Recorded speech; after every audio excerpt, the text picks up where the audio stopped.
Kama ni mara yako ya kwanza unatembelea chaneli yetu ya Top 5 Media, tunakuomba ubonyeze neno subscribe, kisha kwa chini itatokea alama ya kengele. Tunakuomba ubonyeze kengele hiyo ili uwe wa kwanza kupokea taarifa katika chaneli yetu. Asante.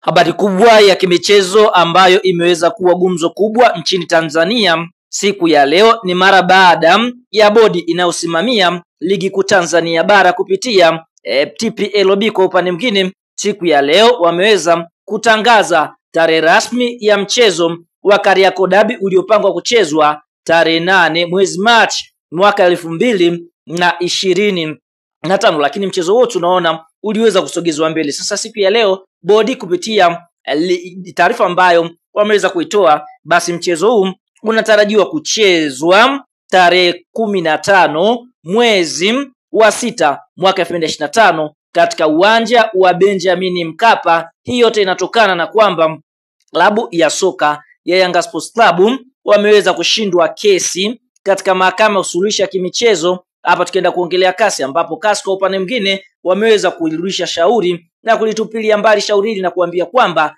klabu ya soka ya Yanga Sports Club waweze kukaa na bodi ya ligi kuu Tanzania bara kuweza kusikiliza hoja zao. Sasa klabu ya soka ya Yanga Sports Club mara baada ya kurudishwa katika kamati ya utendaji ya ligi kuu Tanzania bara, basi kwa upande mwingine Yanga wakaweza kuiandikia barua CAS na kuambia kwamba hawapo tayari tena kucheza mchezo kwa sababu hawana imani na viongozi ambao wanaosimamia mpira wa miguu nchini Tanzania kupitia bodi yake, kwa sababu kama mechi iliahirishwa basi kuna sababu ambazo zingetakiwa kutolewa, ambapo kwa nini mchezo huo uliahirishwa. Kwa upande mwingine tunashuhudia klabu ya soka Yanga Sports Club ndio hivyo wameweza kuugomea mchezo huu, na tunashuhudia kwa upande mwingine TFF ndio hivyo wameweza kutangaza ratiba hii na wameweza kuziambia kila klabu ziweze kujiandaa. Kwa upande wa Simba Sports Club, wao wapo tayari kwenda kucheza mchezo huu na Simba watafuata kanuni zote, yani ile siku ya tarehe 15 mwezi wa 6 mwaka 2025 kupitia viongozi wao wamethibitisha kwamba wataenda uwanjani. Kwa hiyo athari kubwa ambayo inaweza kutokea kwa klabu ya soka ya Yanga Sports Club iwapo watashindwa kupeleka timu uwanjani, basi kuna uwezekano mkubwa klabu ya soka ya Yanga Sports Club wakakatwa alama 15 katika zile alama ambazo wanazo kwa sasa katika ligi kuu ya NBC. Kwa hiyo tunaona vile vile kuna baadhi ya viongozi wa klabu ya soka Yanga ambao wamehusika mchezo huo kuto kuchezwa. Kwa upande mwingine watakwenda kufungiwa na TFF kwa kipindi cha miezi 12, yani mwaka mmoja. Lakini bila kusahau athari nyingine ambao Yanga wanaweza kuipata kwa kuto kucheza mchezo huu ni kwamba watakwenda kutoa kiasi cha shilingi milioni 5, ambapo milioni 2.5 zitakwenda kwa bodi ya ligi kuu na milioni nyingine 2.5 itakwenda kwa timu ambayo imeweza kuathirika kuto kucheza mchezo, yani kwa maana kwamba itakwenda kwa klabu ya soka ya Simba. Simba wao wanadai kwamba bodi ya ligi kuu Tanzania bara ndio ambao walikhairisha mchezo huo, kwa wakaifuata bodi ya ligi kuu Tanzania bara kile ambacho waliweza kukisema.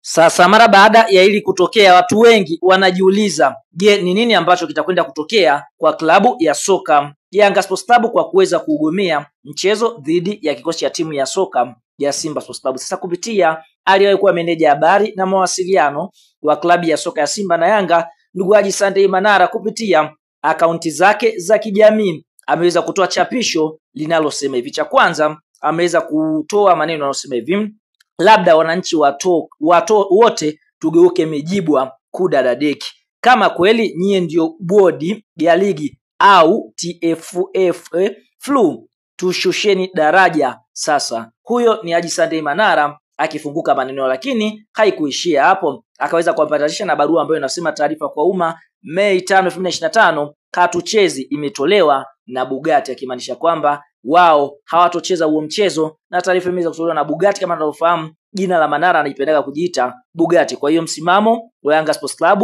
Haji Sunday Manara hawapo tayari kucheza mchezo kwa sababu wanaamini bodi ya ligi kuu Tanzania bara hawajawatendea haki, na ndio maana walikwenda CAS. Lakini ndio hivyo CAS wakaamua kuirudisha kesi kunako mamlaka ya soka nchini Tanzania.